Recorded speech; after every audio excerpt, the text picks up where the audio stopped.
Matthieu, chapitre 6. Gardez-vous bien de faire des dons devant les hommes pour qu'ils vous regardent. Sinon, vous n'aurez pas de récompense auprès de votre Père céleste. Donc, lorsque tu fais un don à quelqu'un, ne sonne pas de la trompette devant toi, comme le font les hypocrites dans les synagogues et dans les rues afin de recevoir la gloire qui vient des hommes. Je vous le dis en vérité, ils ont leur récompense. Mais toi, quand tu fais un don, que ta main gauche ne sache pas ce que fait ta droite, afin que ton don se fasse en secret. Et ton Père, qui voit dans le secret, te le rendra, lui-même ouvertement. Lorsque tu pries, ne sois pas comme les hypocrites. Ils aiment prier debout dans les synagogues et au coin des rues pour être vus des hommes. Je vous le dis en vérité, ils ont leur récompense. Mais toi, quand tu pries, entre dans ta chambre, ferme ta porte et prie ton Père qui est là dans le lieu secret. Et ton Père, qui voit dans le secret, te le rendra ouvertement. En priant, ne multipliez pas les paroles comme les membres des autres peuples. Ils s'imaginent en effet qu'à force de paroles ils seront exaucés. Ne les imitez pas, car votre Père sait de quoi vous avez besoin avant que vous le lui demandiez. Voici donc comment vous devez prier.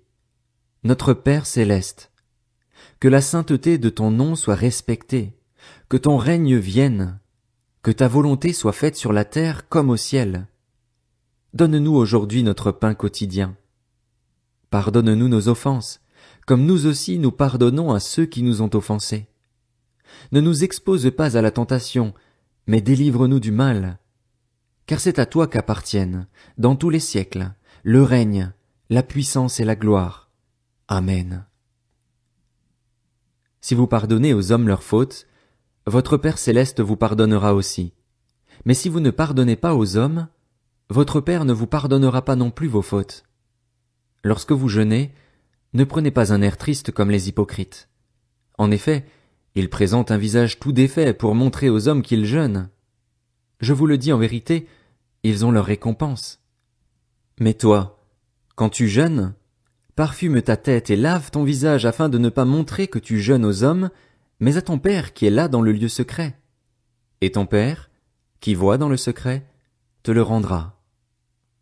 Ne vous amassez pas des trésors sur la terre, où les mites et la rouille détruisent et où les voleurs percent les murs pour voler, mais amassez-vous des trésors dans le ciel, où les mites et la rouille ne détruisent pas et où les voleurs ne peuvent pas percer les murs ni voler. En effet, là où est ton trésor, là aussi sera ton cœur. L'œil est la lampe du corps. Si ton œil est en bon état, tout ton corps sera éclairé. Mais si ton œil est en mauvais état, tout ton corps sera dans les ténèbres. Si donc la lumière qui est en toi est ténèbre, combien ces ténèbres seront grandes? Personne ne peut servir deux maîtres, car ou il détestera le premier et aimera le second, ou il s'attachera au premier et méprisera le second. Vous ne pouvez pas servir Dieu et l'argent. C'est pourquoi je vous dis, ne vous inquiétez pas de ce que vous mangerez et boirez pour vivre, ni de ce dont vous habillerez votre corps. La vie n'est-elle pas plus que la nourriture et le corps plus que le vêtement? Regardez les oiseaux du ciel. Ils ne sèment pas et ne moissonnent pas. Ils n'amassent rien dans des greniers. Et votre Père céleste les nourrit. Ne valez-vous pas beaucoup plus qu'eux?